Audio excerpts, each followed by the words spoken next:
ബൈബിളിൽ നിരവധി ശബ്ദങ്ങൾ രേഖപ്പെടുത്തിയിട്ടുണ്ട്.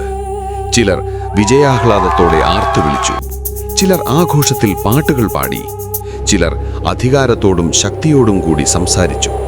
പക്ഷേ ഒരിക്കൽ മാത്രം സംസാരിച്ചിട്ട് പിന്നീട് ഒരിക്കലും കേൾക്കാതെ പോയ ചില ശബ്ദങ്ങളും നമുക്കിവിടെ കേൾക്കാൻ സാധിക്കും. അവ അപ്രധാനമായതുകൊണ്ടല്ല, മറിച്ച് അവരിലൂടെ ദൈവം നമ്മോട് പറയാൻ ആഗ്രഹിച്ച സന്ദേശം അത്രയും മാത്രമായിരുന്നതുകൊണ്ടാണ്. ഇന്നത്തെ വീഡിയോ അത്തരമൊരു ശബ്ദത്തെക്കുറിച്ചും അതിൻ്റെ ഉടമയെക്കുറിച്ചുമാണ്. മിക്ക വിശ്വാസികളും ഒരിക്കലും പ്രസംഗിച്ചിട്ടില്ലാത്ത ഒരു മനുഷ്യനെ പറ്റി, പ്രസംഗവേദികളിൽ അപൂർവമായി മാത്രം പറയപ്പെടുന്ന ഒരു പേര്, നമ്മൾ പ്രതീക്ഷിക്കുന്ന രീതിയിൽ അവസാനിക്കാത്ത ഒരു പ്രാർത്ഥന. എസ്രാഹ്യനായ ഹേമാൻ എന്നാണ് അവൻ്റെ പേര്. അവൻ പറഞ്ഞ വാക്കുകൾ സങ്കീർത്തനം 88 കാണാൻ സാധിക്കും. ഇത് ബൈബിളിൽ ഒരിക്കൽ മാത്രം മുഴങ്ങിക്കേട്ട് ഇന്നും നമ്മോട് സംസാരിച്ചു കൊണ്ടിരിക്കുന്ന ഒരു മനുഷ്യന്റെ വിലാപത്തിൻ്റെയും അതിനേക്കാളുപരി അദ്ദേഹത്തിൻ്റെ വിശ്വാസത്തിൻ്റെയും പ്രത്യാശയുടെയും സംഭവ കഥയാണ്.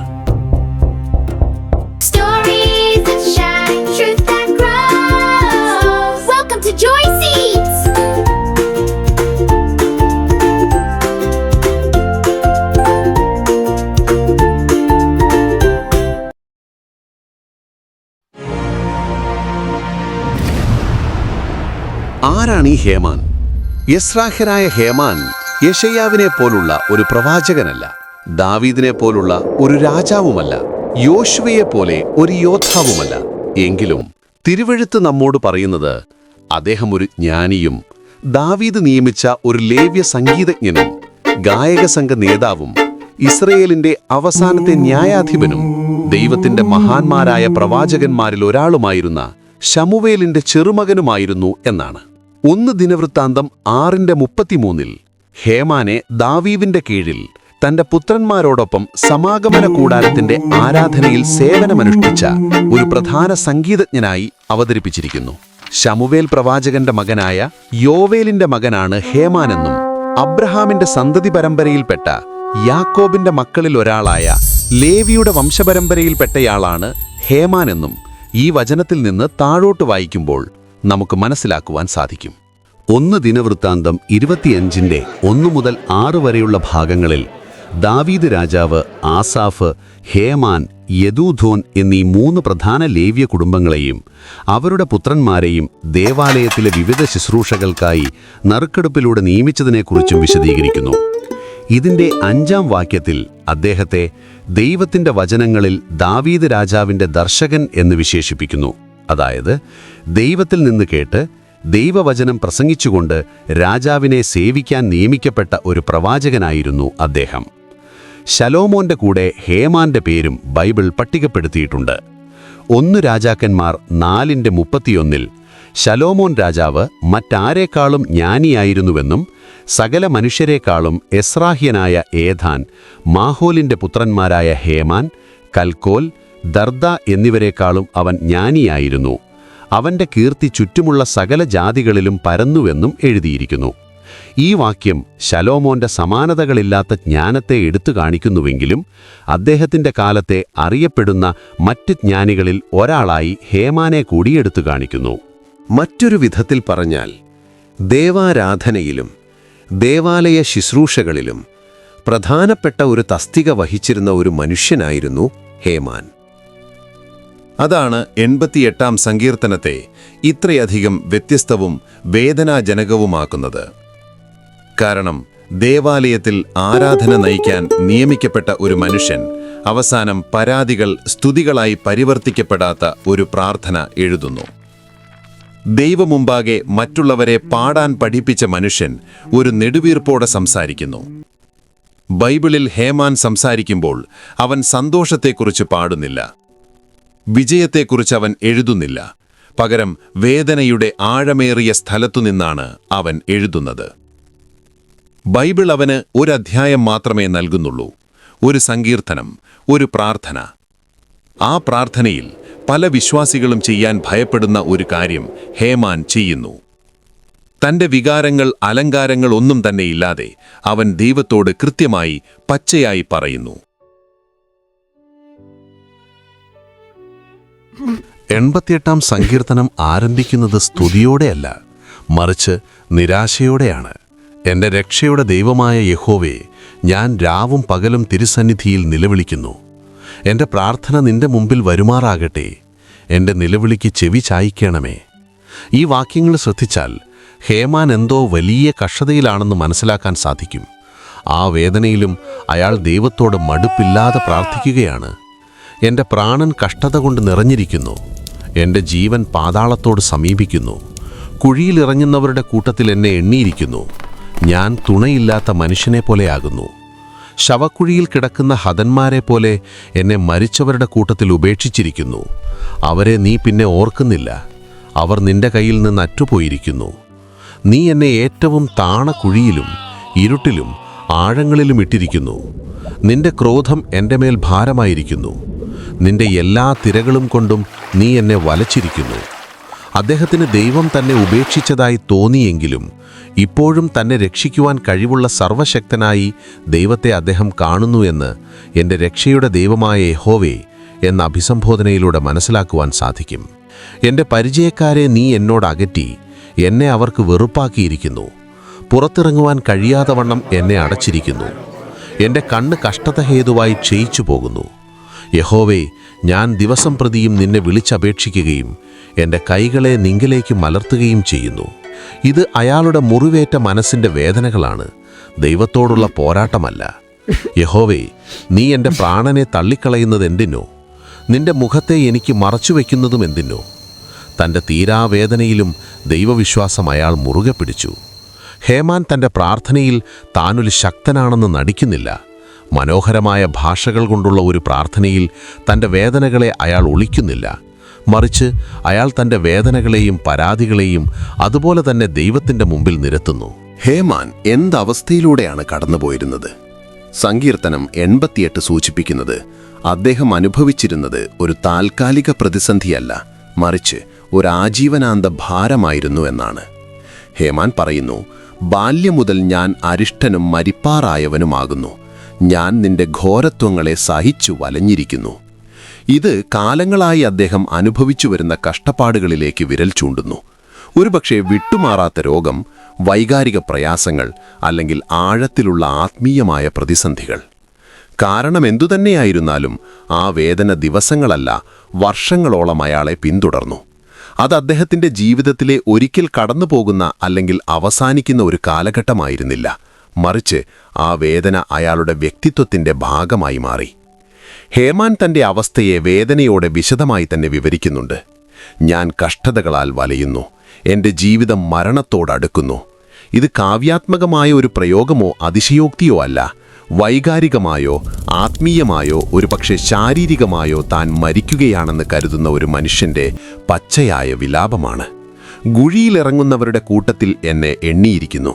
താൻ കടന്നുപോയ കഷ്ടതകൾ നിമിത്തം അദ്ദേഹത്തിന് സ്വയം ഒരു മൃതതുല്യനാണെന്നുള്ള തോന്നലാണുണ്ടായിരുന്നത്. ഇന്ന് പലരും ഹേമാനെ പോലെ പ്രയാസങ്ങൾ അനുഭവിക്കുന്നുണ്ടെങ്കിലും ഇതുപോലെയുള്ള ഒരു പ്രാർത്ഥന പ്രാർത്ഥിക്കുവാൻ അവർ ഭയപ്പെടുന്നു. അതുവഴി തങ്ങൾ ആത്മീയമായോ മാനസികമായോ ദുർബലരെന്ന് മുദ്രകുത്തപ്പെടുമെന്ന് അവർ കരുതുന്നു. എന്നാൽ സങ്കീർത്തനം 88 നമ്മോട് പറയുന്നത് മറ്റൊന്നാണ്.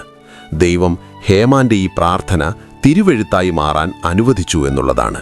എന്താണ് സങ്കീർത്തനം 88-നെ ഇത്ര സവിശേഷമാക്കുന്നത്? പ്രത്യാശയോ ആശ്വാസമോ പരിഹാരമോ ഒന്നുമില്ലാതെ അവസാനിക്കുന്ന ഒരേയൊരു വിലാപ സങ്കീർത്തനമാണിത്. എന്നാൽ ഞാൻ നിന്നെ വിശ്വസിക്കും എന്നോ വിലാപത്തിൽ നിന്ന് സ്തുതിയിലേക്കുള്ള പെട്ടെന്നുള്ള മാറ്റമോ അവസാനം ഒരു വിജയമോ ഒന്നുമില്ല. യഥാർത്ഥ ജീവിതത്തിൽ പലരുടെയും പല പ്രാർത്ഥനകളും അവസാനിക്കുന്നിടത്താണ് സങ്കീർത്തനം 88 അവസാനിക്കുന്നത്, അപൂർണമായി, ഉത്തരം കിട്ടാതെ. 88-ാം സങ്കീർത്തനത്തിലെ ഏറ്റവും കഠിനമായ ഭാഗങ്ങളിലൊന്ന് ഹേമാൻ അതിലൂടെ പങ്കുവയ്ക്കുന്ന കഷ്ടതകളല്ല, അവസാനം നടക്കുമെന്ന് നമ്മൾ പ്രതീക്ഷിക്കുകയും പക്ഷേ സംഭവിക്കാത്തതുമായ ഒന്നാണ്. പെട്ടെന്നുള്ള ദൈവിക ഇടപെടലില്ല. ഒരു ദൂതനും പ്രത്യക്ഷപ്പെടുന്നില്ല. കർത്താവ് അവനെ വിടുവിച്ചു എന്നു പറയുന്ന ഒരു വാക്യവുമില്ല അവിടെ. പകരം ഹേമാൻ, കർത്താവേ, നീ എന്നെ തള്ളിക്കളയുകയും നിന്റെ മുഖം എന്നിൽ നിന്നും മറയ്ക്കുകയും ചെയ്യുന്നത് എന്തുകൊണ്ട് എന്നിങ്ങനെയുള്ള ബുദ്ധിമുട്ടുള്ള ചോദ്യങ്ങൾ ചോദിക്കുന്നു. ഇതൊരാരോപണമല്ല, ആശയക്കുഴപ്പമാണ്. ദൈവത്തെ സ്നേഹിക്കുന്ന, എന്നാൽ ദൈവത്തിൻ്റെ നിശബ്ദത മനസ്സിലാക്കാൻ കഴിയാത്ത ഒരാളിൻ്റെ നിലവിളിയാണിത്. പക്ഷേ ഇതൊരു അപ്രിയ സത്യമാണ്. ചിലപ്പോൾ ദൈവത്തെ സ്നേഹിക്കുന്ന ആളുകൾക്ക് ഉടനടി വിശദീകരണം ലഭിക്കാത്ത പല കഷ്ടതകളിലൂടെയും കടന്നു പോകേണ്ടിയതായി വരുന്നു. 88-ാം സങ്കീർത്തനം ഹേമാനെ തിരുത്തുന്നില്ല, അവനെ നിശബ്ദനാക്കുന്നില്ല. ദൈവം ആ ചോദ്യം അങ്ങനെ തന്നെ നിലനിർത്തുന്നു. അവസാന ഭാഗങ്ങളിൽ ഈ സങ്കീർത്തനം ഒറ്റപ്പെടലിൻ്റെ കൂടുതൽ ആഴങ്ങളിലേക്ക് നീങ്ങുന്നു. സ്നേഹിതനെയും കൂട്ടാളിയെയും നീ എന്നോട് അകറ്റിയിരിക്കുന്നു. എൻ്റെ പരിചയക്കാർ അന്ധകാരമത്രേ. അദ്ദേഹത്തിന് തൻ്റെ സുഹൃത്തുക്കളെ നഷ്ടപ്പെട്ടു. ആശ്വാസമില്ലാതായി. പ്രത്യാശ അകലെയാണെന്ന് തോന്നി. ഇരുട്ട് അല്ലെങ്കിൽ അന്ധകാരം തൻ്റെ ഏറ്റവും അടുത്ത സുഹൃത്താണ് അദ്ദേഹം വിശ്വസിക്കുന്നു. ഒരുപക്ഷേ തൻ്റെ കുടുംബത്തിലോ സുഹൃത്ത് വലയത്തിലുള്ളവരുടെയൊക്കെ അകാലത്തിലുള്ളതോ അടുപ്പിച്ചടുപ്പിച്ചുള്ള മരണത്തെ ആയിരിക്കാം ഇത് സൂചിപ്പിക്കുന്നത്. ഈ വേർപാടുകൾ ഒരുപക്ഷെ അദ്ദേഹത്തിന് താങ്ങാവുന്നതിലും അപ്പുറമായിരുന്നിരിക്കാം. ഉറ്റവരുടെ ഓർക്കാപ്പുറത്തുണ്ടായ വേർപാടുകൾ അദ്ദേഹത്തെ ഒറ്റപ്പെടലിൻ്റെ അന്ധകാരത്തിലേക്ക് തള്ളിയിട്ടിട്ടുണ്ടാവാം. എൻ്റെ പരിചയക്കാർ അന്ധകാരമത്രേ. അദ്ദേഹത്തിൻ്റെ വേദനകളുടെ കാരണം എന്തുതന്നെയായിരുന്നാലും ഒരു തീരുമാനമാകാതെ, പ്രതീക്ഷ നൽകുന്ന ഒരവസാനമില്ലാതെ, വിജയപര്യാവസാനിയായല്ലാതെ ഹേമാൻ്റെ പ്രാർത്ഥന അവിടെ അവസാനിക്കുന്നു. അതുകൊണ്ടാണ് ഈ സങ്കീർത്തനം പ്രാധാന്യമർഹിക്കുന്നത്. ഈ സങ്കീർത്തനം നമ്മിൽ അസ്വസ്ഥത ഉളവാക്കുന്നുവെങ്കിലും വളരെ അത്യാവശ്യവുമായ ഒരു കാര്യം കൂടി നമ്മെ പഠിപ്പിക്കുന്നു. നമ്മുടെ കഥ കൂടുതൽ മികച്ചതാക്കാൻ വേണ്ടി മാത്രം ദൈവം നമ്മെ ഇരുട്ടിൽ നിന്ന് പുറത്തു കൊണ്ടുവരുന്നില്ല. ചിലപ്പോൾ വേദന അവസാനിക്കുന്നതിന് മുൻപ് തന്നെ പ്രാർത്ഥന അവസാനിക്കുന്നു. പരിഹരിക്കപ്പെടാത്ത ഒരു പ്രാർത്ഥന സങ്കീർത്തനത്തിൽ ദൈവം എന്തിനാണ് ഉൾപ്പെടുത്തിയിരിക്കുന്നത്? സങ്കീർത്തനം 88-ലൂടെ ദൈവം എന്താണ് നമ്മെ പഠിപ്പിക്കുന്നത്? 1. ദൈവം നിങ്ങളുടെ പ്രാർത്ഥനകളോട് നിശബ്ദത പാലിക്കുമ്പോൾ അദ്ദേഹം നിങ്ങളെ നിരസിക്കുന്നില്ല. ഹേമാൻ എല്ലായ്പ്പോഴും ദൈവത്തോട് സംസാരിക്കുന്നു, കാരണം അദ്ദേഹവും ദൈവവുമായുള്ള ബന്ധം എന്നെന്നും നിലനിൽക്കുന്നതാണ്. 2. വിലാപം ഒരാരാധനാ രീതിയാണ്. വേദനയിൽ അർപ്പിക്കുന്ന ആത്മാർത്ഥമായ പ്രാർത്ഥന എപ്പോഴും വിശുദ്ധമാണ്. 3. നമുക്ക് പ്രാർത്ഥനയിലൂടെ ലഭിക്കുന്ന വിജയത്തിലൂടെയല്ല നമ്മുടെ വിശ്വാസവും ദൈവാനുഗ്രഹവും അളക്കപ്പെടുന്നത്, മറിച്ച് സ്ഥിരോത്സാഹത്തിലൂടെയാണ്.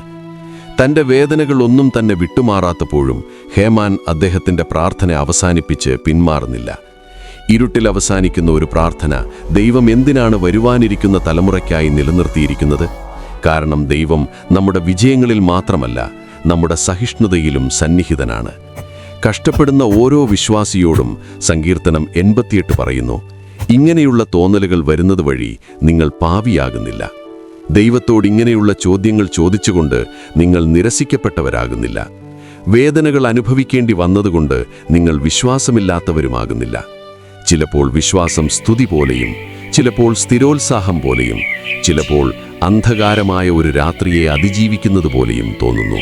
ഹേമാൻ ദൈവത്തോട് സംസാരിക്കുന്നത് നമുക്ക് ഒരിക്കൽ മാത്രം ബൈബിളിൽ കാണുവാൻ സാധിക്കുന്നുള്ളൂ. പക്ഷേ അവൻ തന്നെപ്പോലെ വേദന അനുഭവിക്കുന്ന വിശ്വാസികളായ അനേകായിരം ആളുകൾക്ക് വേണ്ടിയാണ് സംസാരിച്ചത്. വിഷാദരോഗത്തോട് മല്ലിടുന്ന ആ വിശ്വാസിക്കു വേണ്ടി, കണ്ണീരോടെ പ്രാർത്ഥിക്കുന്ന ആ അമ്മയ്ക്കു വേണ്ടി, എല്ലാവരാലും മറക്കപ്പെട്ടതായി തോന്നുന്ന ആ പിതാവിനു വേണ്ടി, ഇപ്പോഴും ദൈവത്തിൽ ആഴമായി വിശ്വസിക്കുന്ന എന്നാൽ ക്ഷീണിതരായ ദൈവമക്കൾക്കു വേണ്ടി. തൻ്റെ കഥ എങ്ങനെ അവസാനിച്ചുമെന്ന് ഹേമാൻ ഒരിക്കലും നമ്മോട് പറയുന്നില്ല. എന്നാൽ ദൈവം അവൻ്റെ വേദനയെ മറ്റുള്ളവർക്ക് ഒരഭയസ്ഥാനമാക്കി മാറ്റി.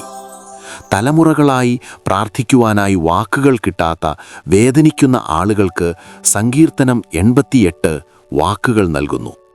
ദൈവം സ്വീകരിക്കണമെങ്കിൽ പ്രാർത്ഥന മനോഹരമായി തോന്നണമെന്നില്ല എന്ന് ഹേമാൻ നമ്മെ പഠിപ്പിക്കുന്നു. അത് സത്യസന്ധമായിരിക്കണം എന്ന് മാത്രം.